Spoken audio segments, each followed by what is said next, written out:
How do you know if someone's cheating on you? How do you know if they're going to cheat in the future?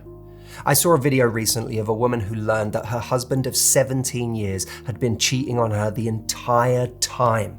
People will say to that, how didn't you know? Surely you knew, you saw something. Well, today I want to talk about this. We're going to dig into this video and I'm going to talk about cheating and betrayal in general and how it is that a perfectly healthy, usually intuitive person can miss it when it's happening right in front of them, leading not only to what's called betrayal trauma on a deep level, but the madness of feeling completely blindsided when we realize what's been going on. So I can honestly say that the 20 years that I was with my husband and the 17 years I was married to him, and I found out that he was cheating on me starting from year 1 of marriage, I never once suspected that he was cheating on me. 17 years of betrayal that she didn't see, that she wasn't aware of. That is a frightening amount of time to be unaware of a double life that someone is leading. And it does, of course, lead to questions like, how on earth does someone not know during that time? There must have been signs, there must have been something. And in a way, when we're saying that, we're saying it because it brings us comfort to imagine that there must have been something along the way that alerted her that I would see in my own perceptive ways that she didn't. I mean, if somebody had told me that happened to them, that their husband was cheating on them the entire time they were married, I'd be like, you're very unaware, because there have to have been clues. Literally, I would have staked my life on him being faithful to me. This is not actually uncommon. A lot of us had no idea. But is that really true? Like, I didn't have the feeling that he was cheating on me, but... So this is always the interesting part, right? It's the but. It's like when I really look at it, what was there? Even if I didn't feel they were cheating on me, what was there that didn't feel quite right? Let's see what it was for her. I can see things that did point to stuff being out of alignment. So for me, the biggest thing in my marriage was he had rage attacks. It would be like, why are you just losing it? And like nothing, no big deal happened. Just one little thing that didn't go your way and you're losing it. So I want to pause there for a moment because this now steps into one of the key psychological trapdoors that we can fall into that prevent us from seeing someone's true behavior and who they are. We see a red flag, we see a strange behavior, but we don't see and we can't easily predict what that strange behavior, what that red flag is actually pointing to. So in this video, this woman talks about rage episodes that didn't make sense in the moment. They were completely outsized reactions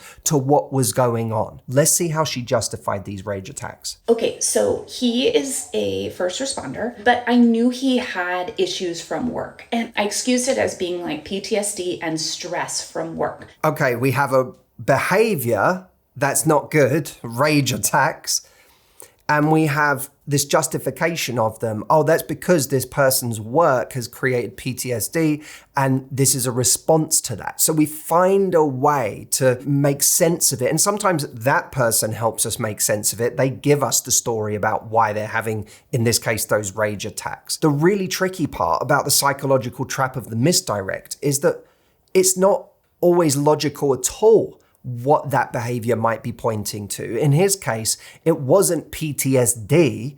It was far more likely guilt. The signs were there, not of cheating, but a man who was split in two. There are other examples of this. I know someone whose husband insisted on tracking her location and being able to see it on his phone and justified it as, I'm worried about you and I want to know where you are. It turned out he was cheating.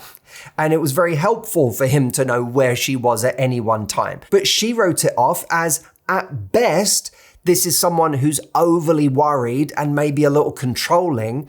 At worst, this is someone who's so insecure about where I am and what I could be up to that they're tracking me. What she didn't see is that it actually pointed to his own cheating. With the misdirect, the things that are concerning about someone's behavior don't always bear any relation to the issue that ends up revealing itself. Whether you're watching this video relating to everything I'm saying because you're in one of the worst emotional times of your life, or whether you're somebody who's ready to date right now and looking for a better way to do it because you're not ready to give up on love, I have the perfect thing for you today. We have chosen to do a Black Friday offer for Matthew AI this year. It is helping so many people. I want it to help you too. You can call or text Matthew AI anytime for advice on what to say, what to do, to make sense of someone's behavior, to heal from heartbreak, you name it. It has 20 years of my coaching inside of it so that when you ask it a question, you're getting my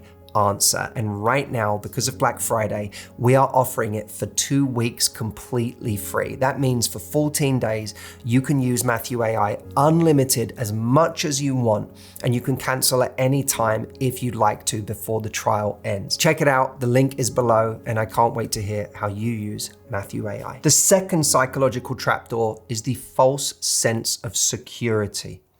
We excuse bad behavior because it's aimed at others, not at us. So we feel safe because we mistakenly assume, or it's not even in our consciousness, that they would ever do that thing to us.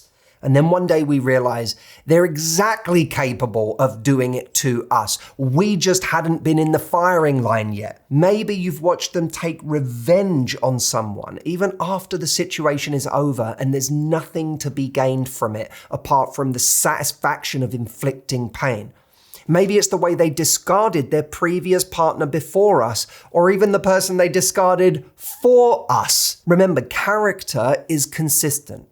So how they treat other people will end up finding its way to you when you are no longer useful or valuable in the ways you are right now, or when they take issue with something you do. The third psychological trapdoor that makes us miss the signs that someone is cheating is the iceberg effect. We take the bad behavior that we see on the surface and we think, if there's more I don't know, it's more of the same. It's not worse. Because when we see the bad behavior on the surface, we don't think this behavior points to something even darker. We think this behavior is horrible. I hate that they're capable of this. And I really hope that there's not more of this behavior that I haven't seen. And this is why when it comes to betrayal, there's always the potential for a new level of shock that's right around the corner. And when people we know say, "How are you still surprised by anything this person does?" they don't realize that it's because we measure what they're capable of by what they've already done, as opposed to seeing what they've already done as only the part of the iceberg that we can see. Now look, the danger of the iceberg effect in our own relationship is it can have us turning every breeze into a hurricane if we're not careful. This is why context and consistency of character matters so much. Remember the story I told you about the woman whose husband insisted on being able to track her location on his phone because he was worried about her?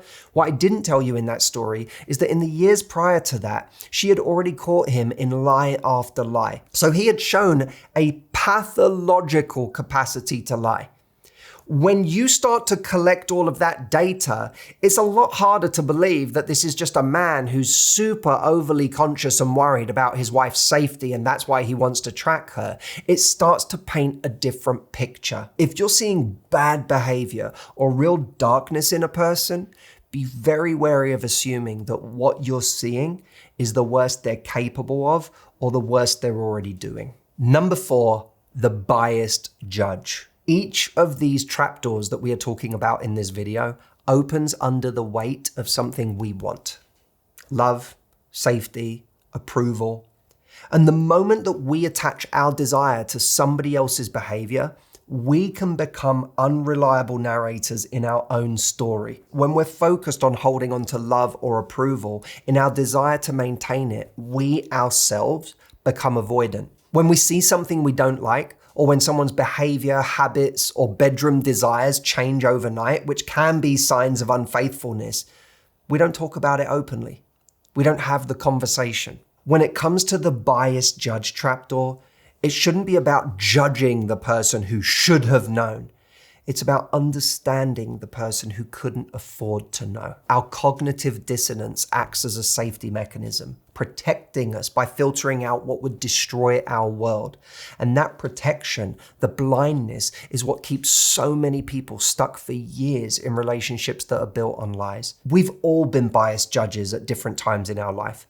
Whether it's on a first date with someone attractive when we're longing for love, or a 17-year marriage that we can't afford, sometimes literally to lose. And of course, we also want to operate in life with a sense of optimism, not defaulting to always assuming the worst in people all of the time. For me, the worst effect of this video would be that you all now go out and live in constant anxiety of someone betraying you, always on guard for the signs. That's not living. It's more about realizing that our intuition often isn't loud.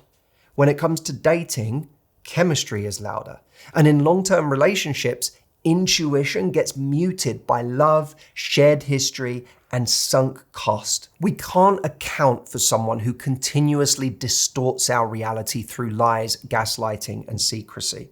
But we can get better at not distorting our own reality, because real safety doesn't come from avoiding the truth. It comes from being prepared to confront it. Now, that doesn't mean that we spend our time in relationships accusing people of things we can't yet see.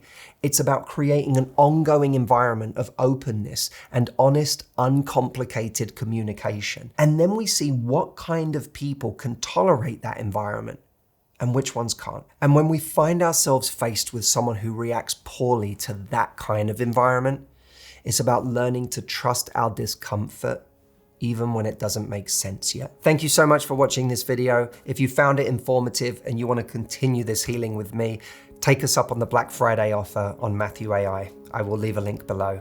Make sure you get it before it disappears. I'll see you next time.